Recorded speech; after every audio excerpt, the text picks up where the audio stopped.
Flatliners is directed by Niels, Arden, Oplev, I'm sorry for mispronouncing that, and written by Ben Ripley. It stars Ellen Page, Nina Dobrev, Diego Luna, Kersey, Clemons, and James Norton. This film is a remake and not a sequel, despite what the filmmakers want you to believe, of the 1990s film of the same name with Kiefer, Sutherland, Julia Roberts, Kevin Bacon, among others. It tells a story of 5 medical students who are obsessed with what lies beyond the confines of life, and they embark on a daring experiment by stopping their hearts for short periods. Each of these experiments gives them a near-death experience and therefore a first-hand account of the afterlife. I had never seen the original Flatliners until this past weekend, where I watched it just for the sake of it, and I thought it was okay. It's an okay movie. This film starts out very promising. It's from the director of the original Swedish version of The Girl with the Dragon Tattoo, and you can see a lot of his visual prowess in here in display. This film looks amazing. It has excellent camera work, excellent cinematography, and they are very creative with the little visual storytelling they have here. I was also surprised by how much character these actors were given to work with, at least some of them. In the original film, the characters are only there for the thrill of finding this out. They are obsessed with this. In here, yes, that is also the case, but they have a reasoning behind it. At least Ellen Page does, and by having such compelling reasons, she gives the other characters a lot more to explore about themselves that we get to know throughout the film. And the performances all around are okay. Ellen Page is very good, Diego Luna is great, and he's the only character who actually sees logic and the danger of this experiment, and he doesn't ever go into the machine at all whatsoever. And Nina Dobrev, she wasn't bad in this movie. I am happy to say that she wasn't bad, because I don't like her as an actress. I have never seen anything good from her, and here she's solid, she's alright. But the characters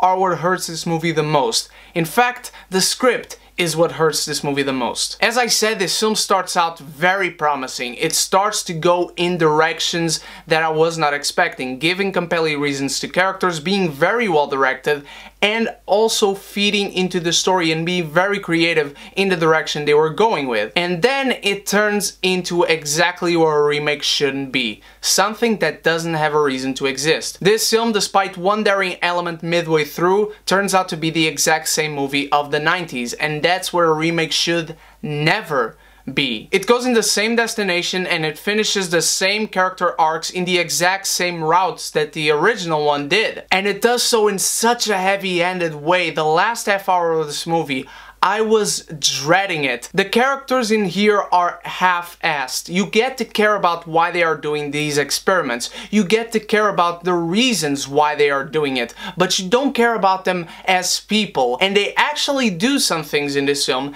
that makes you not care for them and makes you understand why these visions and these near-death experiments want to kill them as well. And Ellen Page in this film, I'm sorry, but the ghost that she sees in this film has no reason to want to kill her. This film is better directed than the original, I'll give you that. But these characters, after they go through these experiments, what do? They go have sex and they go have drinks and party, where they should just calm the fuck down and think a little bit what they just went through and what it might mean. There's a great line by Nina Dobrev in here after James Norton goes through this experience, where she's experimenting it differently than Ellen Page, and then they do nothing about it. It's a movie that begins very creatively, but it ends up being very flat, and that's the emphasis of this film. Flatliners falls flat because it ends up doing the exact same thing that the original film did, and not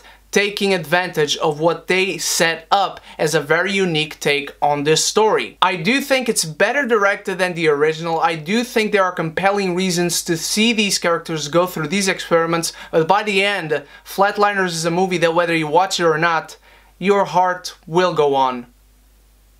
What did you think of Flatliners, my beautiful geekies? Are you a fan of the original? Are you not? Have you seen this new one? And which one do you prefer? Let me know in the comments below. Thank you so much for watching, and I want to thank Cinema Planet for sending me to this press screening. I am truly blessed, truly grateful, and they are cool enough to send me to Blade Runner 2049 next week. I can't wait. And this week I still have reviews for Good Time and Gerald's Game. Can't wait to see you there, and so until then, you stay beautiful, you stay geeky, and if you haven't done so yet, click the subscribe button and the bell so you can be geeky united!